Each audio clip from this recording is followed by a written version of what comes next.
Hello दोस्तों, स्वागत है आपका मेरे यूट्यूब चैनल परीक्षा प्लान में। तो कैसे हैं आप लोग? आई होप अच्छे होंगे और आपका एग्जाम भी बहुत अच्छा हुआ होगा। साइंस जो है बहुत ही अच्छे क्वेश्चन आए हैं, प्रीवियस ईयर से भी कुछ क्वेश्चन लिए गए हैं। तो चलिए इनका सॉल्यूशन देख लेते हैं जल्दी जल्दी से। पहला प्रश्न दिया गया है, ए हार्मोन हमारे शरीर में कार्बोहाइड्रेट, प्रोटीन तथा वसा उपापचय को नियंत्रित करता है। यह बी ग्रंथि द्वारा स्रावित होता है तथा हमारे आहार में सी इस ग्रंथि के कामकाज को प्रभावित करता है। ए बी सी क्रमशः हैं। तो ए होगा थायरोक्सिन, बी होगा थायराइड और सी होगा आयोडीन, यानी कि पहला विकल्प इसमें सही हो जाएगा। चलिए अगले प्रश्न पर चलते हैं। लिखा है, मानव पाचक तंत्र में पित्त रस के कार्य के संबंध में निम्नलिखित में से कौन से कथन सही है? यह आमाशय से आते हुए आंशिक रूप से पचे भोजन को क्षारीय बना देता है। यह वसा के पाचन में सहायता करता है। तो ये दोनों ही कथन बिल्कुल सही लिखे हुए हैं, पहला विकल्प इसमें सही हो जाएगा। चलिए अगले प्रश्न पर चलते हैं। माध्यम ए का घनत्व बी के घनत्व से अधिक है किंतु माध्यम सी के घनत्व से कम है। किस माध्यम में ध्वनि सबसे तेज गति करेगी? तो सबसे तेज गति करेगी माध्यम बी में, यानी कि चौथा विकल्प इसमें सही हो जाएगा। चलिए अगले प्रश्न पर चलते हैं। निम्नलिखित में से कौन सा कथन सही है? S1 दिया गया है, मानव शरीर का सामान्य ताप 37 डिग्री सेल्सियस है। और S2 दिया गया है, ऊष्मा उच्च तापमान वाले शरीर से निम्न तापमान वाले शरीर की ओर प्रवाहित होती है। तो इसमें जो S1 है ये अवलोकन है और S2 है अनुमान है, यानी कि जो पहला विकल्प है वही इस प्रश्न में सही हो जाएगा। अगला प्रश्न दिया गया है, जब बर्फ 0 डिग्री सेल्सियस पर पिघलती है तो उसका तापमान, पहला लिखा है समान रहता है, दूसरा है पहले घटता है फिर समान रहता है, तीसरा है बढ़ता है और चौथा है घटता है। तो जब बर्फ 0 डिग्री सेल्सियस पर पिघलती है तो उसका तापमान समान रहता है, पहला विकल्प इसमें सही हो जाएगा। अगला प्रश्न दिया गया है, निम्नलिखित में से कौन सी रणनीति जांच पड़ताल उन्मुख विज्ञान शिक्षण का समर्थन करेगी? पहला है विद्यार्थियों को तैरने एवं डूबने से संबंधित गतिविधियों में संलिप्त यानी लगाना। दूसरा है वास्तविक एवं आभासी भार के बीच भेद समझाना। तीसरा है आर्किमिडीज सिद्धांत को परिभाषित एवं व्याख्या करना। और चौथा है जल में डुबाने पर किसी वस्तु के भार घटाने को प्रदर्शित करना। तो इसमें जांच पड़ताल उन्मुख विज्ञान शिक्षण का समर्थन करेगी, तो पहला विकल्प इसमें सही हो जाएगा, विद्यार्थियों को तैरने एवं डूबने से संबंधित गतिविधियों में संलिप्त रखना। अगला प्रश्न दिया गया है, निम्नलिखित सारणी को पूरा कीजिए। तो सारणी को पूरा करना है, इसमें A B C D E F बताना है। तो इसको सॉल्व करके आपको मिलेगा, यानी कि इसका जो उत्तर है, मैं सीधा उत्तर बताते चल रही हूँ, तो इसमें चौथा विकल्प सही हो जाएगा। अगला प्रश्न दिया गया है, निम्नलिखित में से कौन से कथन यौगिक के संबंध में सही नहीं है? मुझे पेपर नहीं मिल पाया था इसलिए मैंने वीडियो जल्दी नहीं डाल पाया। तो निम्नलिखित में से कौन सा कथन यौगिक के संबंध में सही नहीं है? यौगिक संघटक पदार्थों के गुणों को दर्शाते हैं। दूसरा है केवल तत्व ही यौगिक बनाने के लिए अभिक्रिया कर सकते हैं। तीसरा है प्रत्येक यौगिक का संयोजन सदैव स्थिर होता है। और चौथा है यौगिकों को भौतिक एवं रासायनिक विधियों द्वारा ही पृथक किया जा सकता है। तो इसमें जो सत्य कथन है वह बताना है। तो जो पहला लिखा हुआ है, यौगिक संघटक पदार्थों के गुणों को दर्शाते हैं, सही है। केवल तत्व ही यौगिक बनाने के लिए अभिक्रिया करते हैं, ये भी सही है। और जो लिखा हुआ है प्रत्येक यौगिक का संयोजन सदैव स्थिर यानी निश्चित होता है, ये गलत है, क्योंकि जो प्रत्येक यौगिक होते हैं उनका संयोजन हमेशा ही स्थिर नहीं होता। तो सी गलत हो गया और डी भी सही है, ए बी डी सही, यानी कि पहला विकल्प इसमें सही हो जाएगा। अगला प्रश्न दिया गया है, अभिकथन दिया गया है, अवमुख यानी उत्तल दर्पणों का उपयोग वाहनों में पश्च दर्शन दर्पणों के रूप में किया जाता है। तर्क दिया गया है, वे ऊर्ध्व शीर्ष एवं विवर्धित प्रतिबिंब बनाते हैं। और तर्क दूसरा दिया गया है, उनका व्यापक दृष्टि क्षेत्र होता है। तो अवमुख यानी कि उत्तल दर्पणों का प्रयोग जो पार्श्व दर्पण होते हैं उनमें किया जाता है। और जो तर्क दिया गया है R2, उनका व्यापक दृष्टि क्षेत्र होता है, ये इसका कारण सही है। तो ए सही है, लेकिन तथा R2 ए की सही व्याख्या है, पहला विकल्प इसमें सही हो जाएगा। चलिए अगले प्रश्न पर चलते हैं। अगला प्रश्न दिया गया है, अभिकथन है, नाइक्रोम का प्रयोग विद्युत टोस्टर और विद्युत गीजर जैसे यंत्रों में तापन तत्व के रूप में किया जाता है। और नाइक्रोम का उच्च गलनांक एवं निम्न प्रतिरोधकता होती है। तो नाइक्रोम का प्रयोग किया जाता है विद्युत टोस्टर और विद्युत गीजर जैसे यंत्रों में तापन तत्व के रूप में। तो ए अभिकथन सही लिखा हुआ है, लेकिन नाइक्रोम का उच्च गलनांक एवं निम्न प्रतिरोधकता होती है, ये गलत है। तो इसमें ए सही आर गलत, यानी कि पहला विकल्प इसमें सही हो जाएगा। चलिए अगले प्रश्न पर चलते हैं। लिखा है सभी आयु वर्ग के बच्चों की विभिन्न धारणाएं होती हैं जो कि विज्ञान अवधारणाओं से भिन्न हो सकती हैं। निम्नलिखित में से इन अवधारणाओं के संबंध में कौन से कथन सही हैं? पहला है ये धारणाएं सामान्यतः स्थिर होती हैं। दूसरा है ये प्रेक्षित यानी परिघटनाओं के कारण बनती हैं। तीसरा है ये समान विकासात्मक प्रतिरूप का पालन करती हैं। और चौथा लिखा है उन्हें सरलता से परिवर्तित किया जा सकता है। और चौथा है वे प्रायः प्रभाव क्षेत्र यानी डोमेन विशिष्ट होती हैं। तो इसमें जो सही है वह बताना है। पहला सही लिखा है ये धारणाएं सामान्यतः स्थिर होती हैं, ये प्रेक्षित परिघटनाओं के कारण बनती हैं, ये समान विकासात्मक प्रतिरूप का पालन करती हैं, उन्हें सरलता से परिवर्तित नहीं किया जा सकता है, और वे प्रायः प्रभाव क्षेत्र विशिष्ट होती हैं। यानी कि ए बी सी ई इसमें सही है, दूसरा विकल्प इसमें सही हो जाएगा।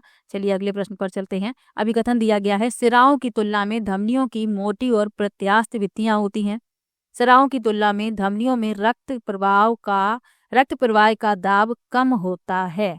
तो इसमें बताना है कौन सा सही है। तो सिराओं की तुलना में धमनियों की जो भित्तियां होती हैं वो मोटी और प्रत्यास्थ होती हैं, ये सही लिखा हुआ है। और सिराओं की तुलना में धमनियों में रक्त प्रवाह का दाब निम्न होता है, ये गलत है। यानी कि ए सही आर गलत, पहला विकल्प इसमें सही हो जाएगा। जब मैंने प्रैक्टिस करवाई थी तब मैंने सिराओं और धमनियों से कई बार प्रश्न लिया था, तो आप लोगों को मैंने सब बताया था डिटेल में। और जब एनसीईआरटी पढ़ाई थी तब भी मैंने आपको बताया था। निम्नलिखित में से कौन से कथन सही है? क्रिस्टलन एक रासायनिक परिवर्तन है, बिल्कुल गलत है, क्योंकि क्रिस्टलन जो है एक भौतिक परिवर्तन होता है। प्रकाश संश्लेषण रासायनिक परिवर्तन है, सही है। फल का पक्वन एक भौतिक परिवर्तन है, गलत है, क्योंकि फल का पकना रासायनिक परिवर्तन है। और दूध से दही बनना एक रासायनिक परिवर्तन है, ये भी सही है। यानी कि बी और डी सही है, चौथा विकल्प इसमें सही हो जाएगा। भौतिक और रासायनिक परिवर्तन जब मैंने आपको पढ़ाए थे तब मैंने आपको बताया भी था। अगला प्रश्न दिया गया है जब प्रकाश की किरण माध्यम ए से माध्यम बी में प्रवेश करती है तब उसकी चाल घटती है, और आगे माध्यम सी में प्रवेश करने पर उसकी चाल बढ़ती है। इससे निम्नलिखित में से कौन सा निष्कर्ष निकाला जा सकता है? तो इसमें जो तीसरा विकल्प लिखा हुआ है ए का अपवर्तनांक बी और सी से अधिक है, तीसरा विकल्प इसमें सही हो जाएगा। अगला प्रश्न दिया गया है द्रव में डूबे बिंब पर उत्प्लावन बल कार्य करता है। पहला लिखा है सभी दिशाओं में, दूसरा है तरल सतह से समांतर, तीसरा है ऊर्ध्वमुखी दिशा में, और चौथा है अधोमुखी दिशा में। तो द्रव में डूबे बिंब पर उत्प्लावन बल कार्य करता है ऊर्ध्वमुखी दिशा में, यानी तीसरा विकल्प सही हो जाएगा। चलिए अगले प्रश्न पर चलते हैं। धातुओं की आपेक्षिक अभिक्रियाशीलता के संबंध में निम्नलिखित में से कौन से कथन सही है? जिंक लौह से अधिक अभिक्रियाशील परंतु एल्युमिनियम से कम अभिक्रियाशील है। दूसरा लिखा है सोडियम पोटेशियम और कैल्शियम से अधिक अभिक्रियाशील है। और तीसरे में लिखा है एल्युमिनियम मैग्नीशियम से अधिक अभिक्रियाशील है। तो इसमें जो सत्य है वह बताने हैं।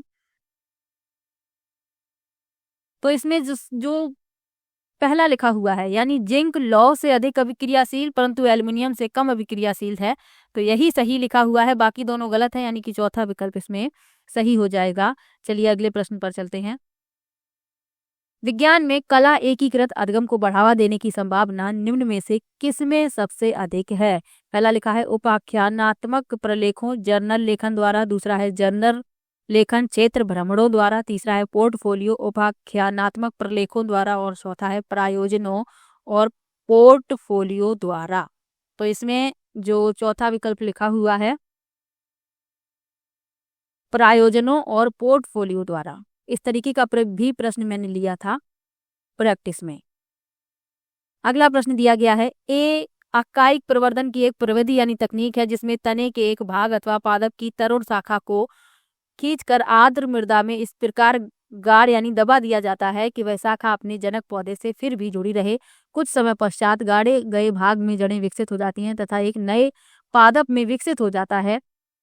बी सामान्यता इस प्रविधि के माध्यम से उगाए पादप पौधे का उदाहरण है। तो ए और बी इसमें बताना है क्या है। तो ए हो गया परतन और बी हो गया चमेली, यानी दूसरा विकल्प इसमें सही है। चलिए अगले प्रश्न पर चलते हैं। विज्ञान में नियमों एवं सिद्धांतों के संदर्भ में निम्नलिखित कथनों को पढ़िए। नियम सामान्यीकरण कथन है जबकि सिद्धांत व्याख्याएं हैं। दूसरा है नियम बहुत पुराने हैं और सिद्धांत समकालीन है। तीसरा है नियम बदले नहीं जा सकते जबकि सिद्धांत परिवर्तन के अधीन है। तो ये जो प्रश्न है इसी तरीके का प्रश्न जो 7 जुलाई वाला पेपर हुआ था उसमें भी इसी तरीके का प्रश्न पूछा गया था। तो इसमें आपको बताना है कौन सा विकल्प सही है। तो नियम सामान्यीकरण कथन है जबकि सिद्धांत व्याख्याएं हैं, ये बात सही है। नियम बहुत पुराने हैं, सिद्धांत समकालीन है, ये गलत है। नियम बदले नहीं जा सकते जबकि सिद्धांत परिवर्तन के अधीन है, यानी कि S1 और S3 सही हैं और S2 गलत है। तो पहला विकल्प इसमें सही हो जाएगा। चलिए अगले प्रश्न पर चलते हैं। अभिकथन दिया गया है स्टेम संबंधी पाठ्यक्रमों में उपलब्धि लिंग द्वारा प्रभावित होती है और लड़के तर्क दिया गया है लड़के एवं लड़कियों द्वारा प्रयोग की गई समस्या समाधान रणनीतियां भिन्न होती हैं। तो इसमें बताना है कौन सा सही है। तो ए और आर दोनों ही सही हैं, लेकिन जो तर्क दिया गया है वह अभिकथन की सही व्याख्या नहीं कर रहा है। तो चौथा विकल्प इसमें सही हो जाएगा। अगला प्रश्न दिया गया है निम्नलिखित में से कौन से कथन व्हेल और डॉल्फिन में श्वसन के संदर्भ में सही है। तो NCERT में इनके श्वसन के बारे में बताया गया है डिटेल में और मैंने पढ़ाया भी है। तो वे विलीन ऑक्सीजन का उपयोग नहीं कर सकते, ये बात सही है, वे विलीन ऑक्सीजन का उपयोग नहीं कर सकती हैं। तो पहला सही हो गया। उनके पास गिल क्लोम होते हैं, ये गलत है। उनके पास गिल और क्लोम नहीं होते, ये मछली के पास होते हैं। उनके पास वृहत नासा द्वार होते हैं, ये सही है। और वे प्रायः जल पृष्ठ पर श्वास लेने के लिए आती हैं। ACD सही है, चौथा विकल्प इसमें सही हो जाएगा। जो साधारण मछलियां होती हैं उनके पास होता है गिल, लेकिन जो व्हेल और डॉल्फिन मछलियां हैं इनके पास नहीं होते हैं। तो ACD इसमें सही है, चौथा विकल्प इस प्रश्न का उत्तर हो जाएगा। अगला प्रश्न है निम्न में से कौन से प्रश्न अपसारी प्रश्न है। कई बार मैंने प्रैक्टिस में आपको अपसारी प्रश्नों के बारे में बताया था कि जो व्यापक सोच को बढ़ावा देते हैं। पहला लिखा है कैसे ऊंचाई के साथ गुरुत्व यानी गुरुत्वाकर्षण बदल जाता है। दूसरा है अगर पृथ्वी को आकार में आधा कर दिया जाए तो गुरुत्व कैसे प्रभावित होगा। तीसरा है क्यों ऊपर की ओर फेंकी गई गेंद नीचे आ जाती है। और चौथा है क्या होता अगर पृथ्वी पर कोई गुरुत्व नहीं होता। तो इसमें चौथा ही इस प्रश्न का उत्तर हो जाएगा, क्या होता अगर पृथ्वी पर कोई गुरुत्व नहीं होता। चौथा विकल्प इसमें सही है। अगला प्रश्न है कक्षा 7 में निम्नलिखित गतिविधि की गई। विद्यार्थियों को 4 लौह दंड दिए गए जिसमें से 2 दंड चुंबक हैं। उन्हें दंड चुंबक की पहचान करने के लिए कहा गया। इस गतिविधि के माध्यम से निम्नलिखित में से कौन से प्रक्रिया कौशलों को प्रोत्साहित किया जा सकता है। तो इसमें प्रेक्षण, वर्गीकरण, निष्कर्ष निकालना, चौथा विकल्प इसमें सही हो जाएगा। अगला प्रश्न है निम्नलिखित में से कौन सा जलीय पादपों के संदर्भ में सही सुमेलन यानी समुच्चय को निरूपित करता है। अगले प्रश्न में मिलान करना है, फिर बताना है कौन सा विकल्प सही है। तो बृहत वृत्तीय पर्ण, तो इसे मिला देंगे उत्प्लावकता प्रदान करती है तीसरे से। उसके बाद लिखा है मोमी आवरण, तो इसे मिला देंगे तैरने में सहायता करता है, इसे चौथे से मिला देंगे। तने में बृहत सुरंगें और छिद्र होते हैं, तो इसे मिला देंगे जल धाराओं से प्रतिरोध प्रस्तुत होता है। और फीते जैसे पर्ण क्षय से सुरक्षित होती है, यानी इसे पहले से मिला देंगे। तो इसमें हो जाएगा A का तीसरा, B का चौथा, C का दूसरा और D का पहला, यानी कि तीसरा विकल्प इस प्रश्न में सही हो जाएगा। चलिए अगले प्रश्न पर चलते हैं। S1 लिखा है स्वपरागण केवल द्विलिंगी पुष्पों में हो सकता है। S2 लिखा है पर परागण केवल एक लिंगी पुष्पों में हो सकता है। अब इसमें बताना है कौन सा विकल्प सही है। तो इसमें S1 और S2 दोनों ही गलत लिखे हुए हैं, चौथा इसमें सही हो जाएगा। 86 नंबर वाला क्वेश्चन देखते हैं। निम्नलिखित सूचना के आधार पर उन पदार्थों की पहचान कीजिए जो जलने पर ज्वाला देते हैं।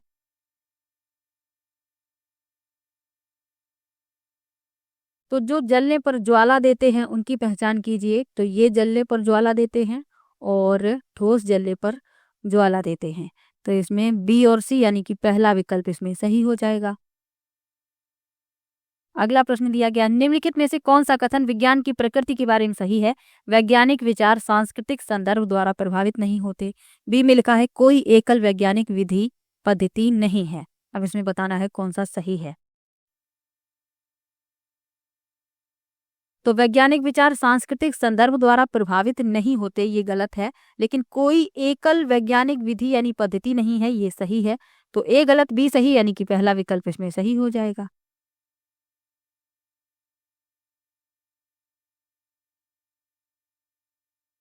अगला प्रश्न है, सुनीता परख नली में 0.5 ग्राम सोडियम कार्बोनेट डालती है, फिर उसमें 5 मिली तनु हाइड्रोक्लोरिक अम्ल डालती है। वह उपरोक्त अभिक्रिया से उत्पन्न गैस को चूने के पानी के माध्यम से गुजारती है। निम्नलिखित में से कौन ए और बी में हो रही अभिक्रियाओं को निरूपित करता है? तो इसमें जो आपका चौथा विकल्प है वह उत्तर हो जाएगा। चलिए अगले प्रश्न पर चलते हैं।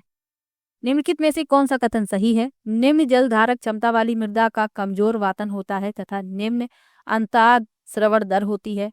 निम्न जल धारक क्षमता वाली मृदा का उत्तम वातन होता है तथा उच्च अंतः स्रवण दर होती है। तो यही इस प्रश्न का उत्तर हो जाएगा। निम्न जल धारक क्षमता वाली मृदा का उत्तम वातन होता है तथा उच्च अंतः स्रवण दर होती है। दूसरा विकल्प इसमें सही है। आखिरी प्रश्न है, निम्नलिखित में से कौन सा विज्ञान में खुली पुस्तक आकलन का उद्देश्य नहीं है? परीक्षाओं में अधिक अंक लाना, पुस्तक के अन्वेषण के अवसर प्रदान करना, अधिगमकर्ताओं के आकलन के भय को कम करना और अधिगमकर्ताओं की अवधारणात्मक समझ को मापना। तो उद्देश्य नहीं है पूछा गया है, तो परीक्षाओं में अधिक अंक लाना ये उद्देश्य नहीं होता। तो पहला विकल्प इसमें उत्तर हो जाएगा। तो जल्दी जल्दी से मैंने उत्तर बता दिए हैं, सिर्फ डिटेल में इसको बाद में सॉल्व करेंगे।